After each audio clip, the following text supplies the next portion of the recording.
Hello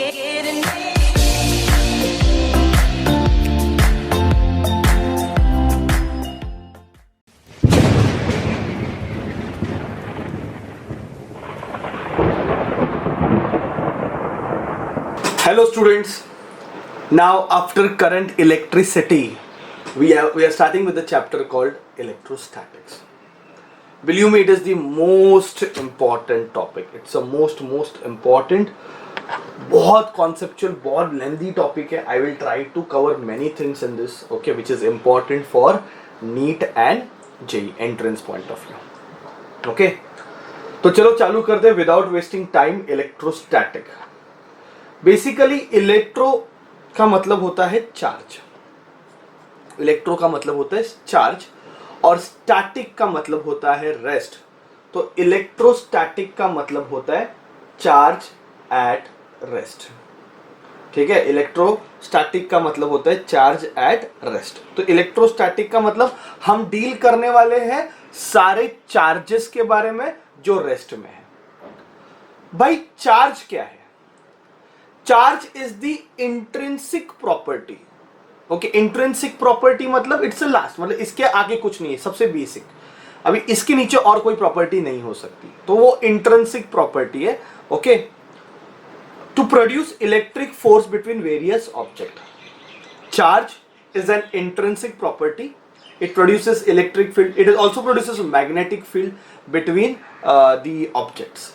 ठीक है, तो basically charge intrinsic property. Intrinsic का मतलब आप समझ लो जैसे मास एक इंट्रिंसिक प्रॉपर्टी है, उसको और कोई फंडामेंटल नहीं है, बस खत्म हो गया. वैसे ही चार्ज इंट्रिंसिक प्रॉपर्टी है. ओके, चार्ज स्केलर क्वांटिटी है और चार्ज का यूनिट है coulomb.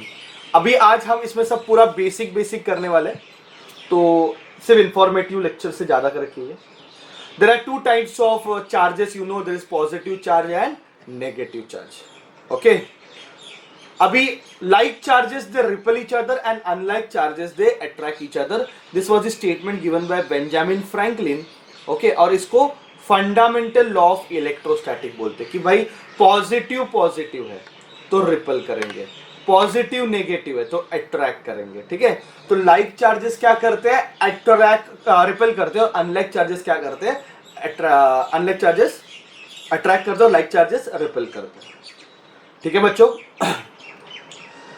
I will try to explain something about positive charge and negative charge. थोड़ा इसके ऊपर हम बात करते हैं. देखो, अभी सबको पता है कि एटम इज इलेक्ट्रिकली न्यूट्रल. पता है कि नहीं? For example, I am taking oxygen. Okay, ये ऑक्सीजन एटम है. तो इसमें 8 इलेक्ट्रॉन से 2 इलेक्ट्रॉन फर्स्ट ऑर्बिट में, 6 इलेक्ट्रॉन जो है it is in the outer most orbit. Number of electrons और नंबर ऑफ प्रोटॉन्स ये हमेशा सेम होते हैं. जितने इलेक्ट्रॉन्स घूम रहे उतने ही प्रोटॉन्स होते हैं. नंबर ऑफ इलेक्ट्रॉन्स और number of protons is always same. And we know कि एटम इज इलेक्ट्रिकली न्यूट्रल. ठीक है, एटम पे कोई चार्ज नहीं होता. एटम ना पॉजिटिव होता है, एटम ना नेगेटिव होता है, एटम न्यूट्रल होता है. ये अपने लोअर स्टैंडर्ड्स में पढ़ा हुआ है. अभी सोचो, मैंने एक इलेक्ट्रॉन रिमूव कर दिया.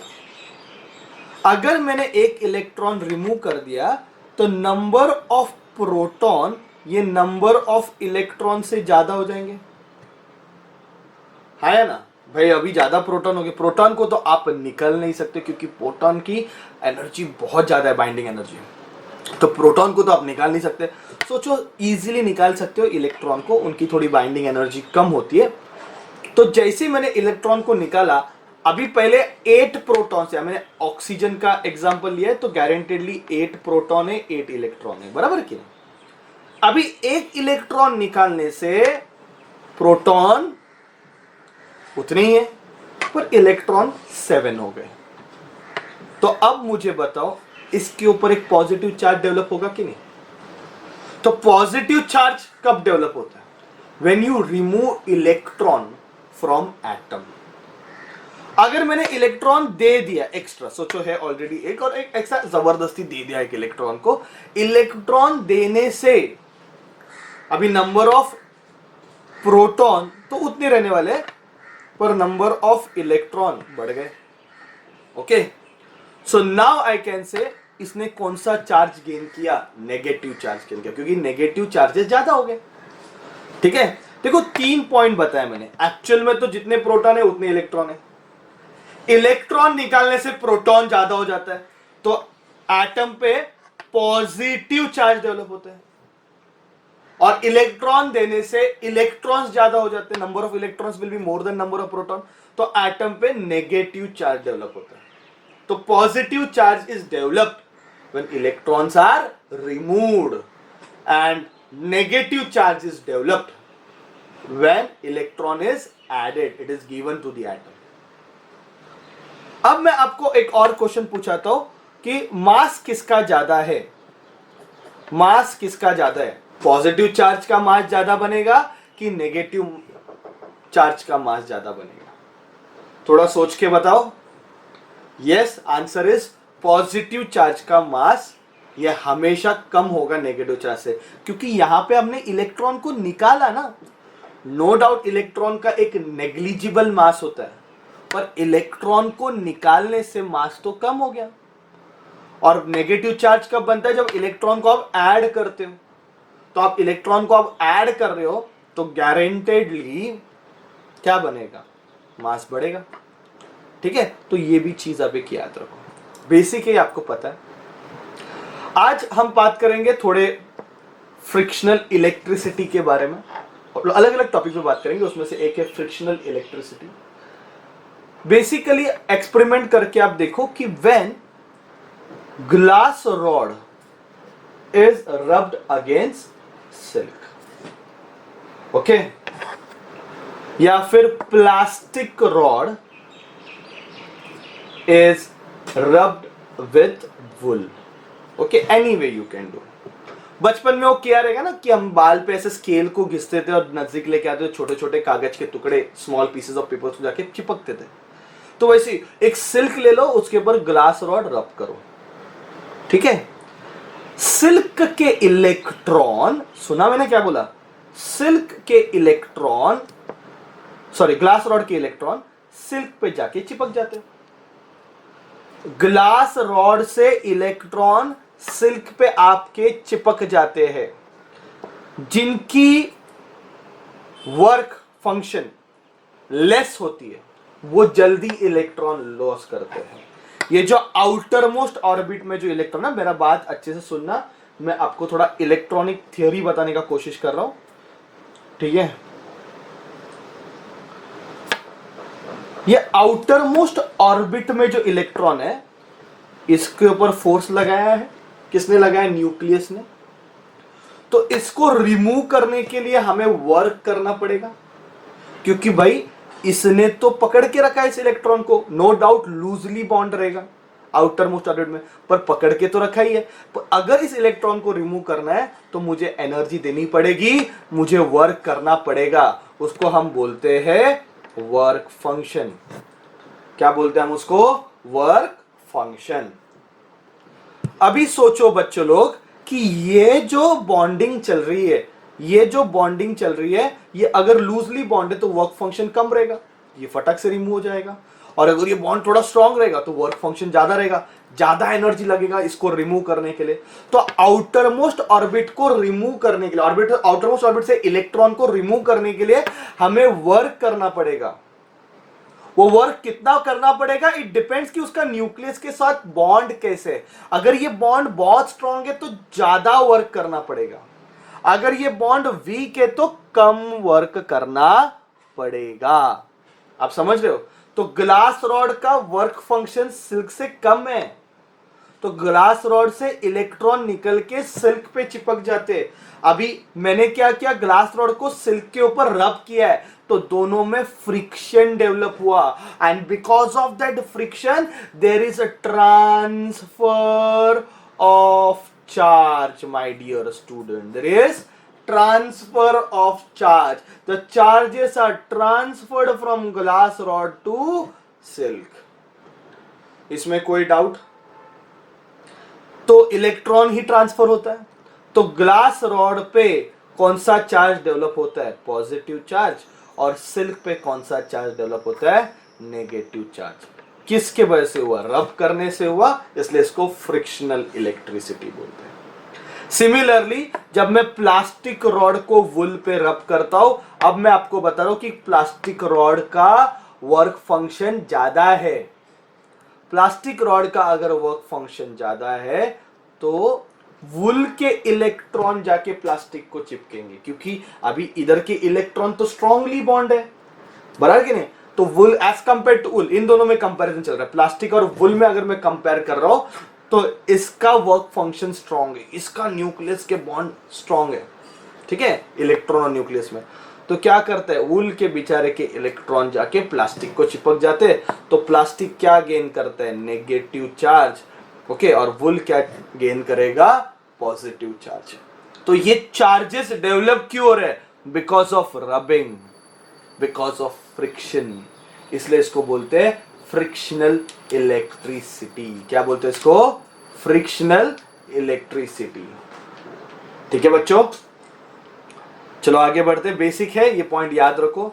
नेक्स्ट समझते हैं what is conductor and insulator. सबको तो पता है, जिसमें चार्जेस फ्लो होते हैं। जो चार्ज को फ्लो करने को अलाउ करता है वो मेरे लिए क्या होता है? कंडक्टर। जो अलाउ नहीं करता वो मेरे लिए क्या होता है? इंसुलेटर। मैं इस पॉइंट के लिए ना एक्चुअली यहां पे ये पॉइंट ये इंट्रोड्यूस मैंने इसलिए किया कि मैं ये पॉइंट बता सकूं, आप याद रखो, क्योंकि आगे जाके यूजफुल है। सपोज ये कंडक्टर, कंडक्टिंग रॉड है ना, ये कंडक्टर है। इस कंडक्टर पे आपने चार्जेस थ्रो किए। सपोज मैंने चार्जेस डेवलप किए, मतलब थ्रो कर दिए कि इसको मैंने चार्जेस देना चालू किया। कंडक्टर क्या करता है? उसको पूरे रॉड पे यूनिफॉर्मली डिस्ट्रीब्यूट कर देता है, उसको यूनिफॉर्मली डिस्ट्रीब्यूट करता है। पर यही अगर एक नॉन कंडक्टिंग रॉड है, जैसे कि प्लास्टिक, उसके ऊपर अगर मैंने चार्जेस डेवलप किए तो वो उसी जगह जमा हो जाते, दे विल एक्यूमुलेट, वो डिस्ट्रीब्यूट नहीं होते।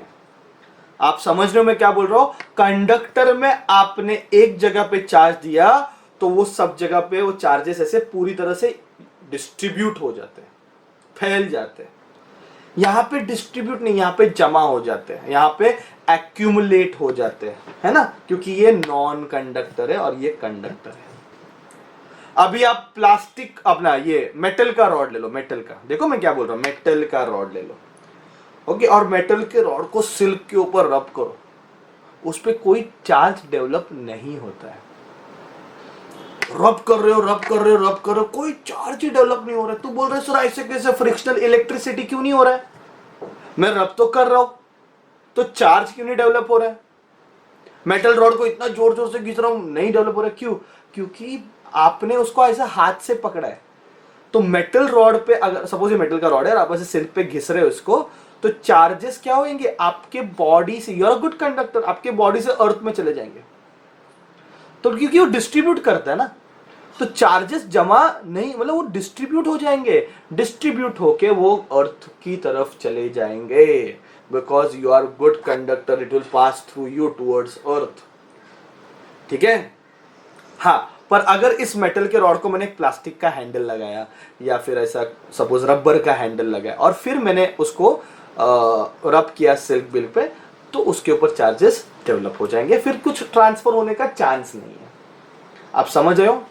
तो ये बहुत इंपॉर्टेंट चीज है फ्रिक्शनल इलेक्ट्रिसिटी के बारे में।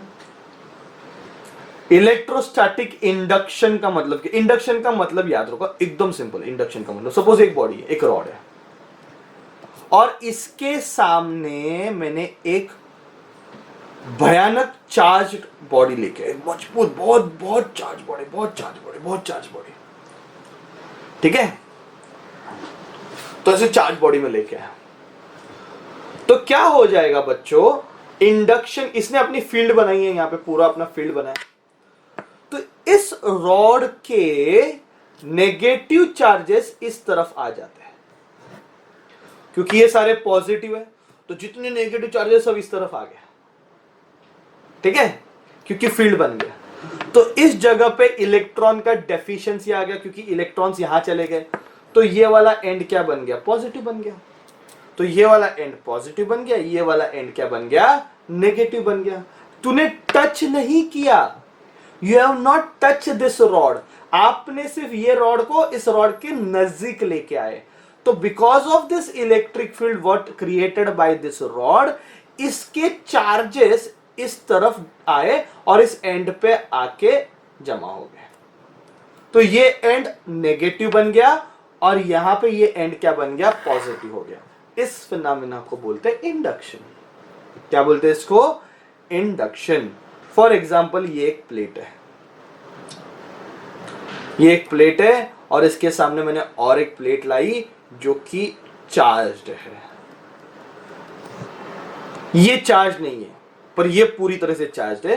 तो ये प्लेट के इलेक्ट्रॉन जो है, चार्जेस, नेगेटिव चार्जेस, वो इस तरफ आ जाएंगे और इस तरफ क्या हो जाएंगे, पॉजिटिव चार्जेस हो जाएंगे। तो इसका एक साइड पूरा क्या हो जाएगा, पॉजिटिव, और एक साइड क्या हो जाएगा, नेगेटिव। सोचो एक स्फीयर है, इस स्फीयर पे ऐसे बहुत सारे चार्जेस है, बहुत सारे पॉजिटिव चार्जेस है, बहुत सारे पॉजिटिव चार्जेस होते हैं, ठीक है। और इस स्फीयर के नजदीक में अपने हाथ लेके आया, ओके, मैं अपने हाथ इसके नजदीक, टच नहीं करना, नजदीक ले गया। तो मोमेंट में इसके मेरे हाथ नजदीक लेके आया, मेरे जो हेयर है वो खड़े हो जाएंगे, बाल जो है ना सर पे वो ऐसे पूरे खड़े हो जाएंगे, क्योंकि बाल में पॉजिटिव चार्ज होता है तो वो रिपेल करेगा। तो ऐसे यू विल सी इंडक्शन होते हो, आपने देखा रहेगा शॉक बिक लगने पे, ऐसा फिल्मों में देखा रहेगा कैसे बाल खड़े हो जाते हैं, ठीक है। यहाँ पे मैं टच नहीं कर रहा हूँ, यहाँ पे मैं ऐसे हाथ नजदीक लेके आया तो मेरे बॉडी के कितने भी नेगेटिव चार्जेस है वो मेरे पाम पे आ गए, और पॉजिटिव चार्ज क्या हो गया, रिपेल हो गए। जो कि हेयर में होते तो हेयर खड़े हो जाते हैं, ठीक है। तो ये इंडक्शन होता है, the phenomena of temporary electrification. अब अगर ये आप निकाल दोगे, ये अभी रॉड लेके जाओ, ये वापस न्यूट्रल हो जाएगा, ये चार्जेस डिसअपियर हो जाएंगे, ये चार्जेस क्या हो जाएंगे, डिसअपियर हो जाएंगे। तो ये टेम्पररी चल रहा है ना, it is a temporary electrification of a conductor in which opposite charges appear at it's closer and. Closer and पे अपोजिट चार्ज अपीयर हो गया, जैसे पॉजिटिव था तो नेगेटिव चार्ज यहाँ पे अपीयर हो गया, एंड सिमिलरली दूसरे एंड पे अपोजिट चार्ज आ जाता है, दैट इज इंडक्शन। आगे जाके पढ़ेंगे, बहुत बड़ा टॉपिक है इलेक्ट्रोमैग्नेटिक इंडक्शन, मस्त, उसमें तो पढ़ेंगे ही पढ़ेंगे, ठीक है। नेक्स्ट वन इज, ठीक है, तो हम एक काम करते हैं, यहाँ पे हम एंड करते हैं अपना टॉपिक। नेक्स्ट टॉपिक में हम इसके प्रॉपर्टीज पढ़ेंगे, ठीक है, that is topic 2, okay, that will cover in our next lecture. Thank you very much all of you.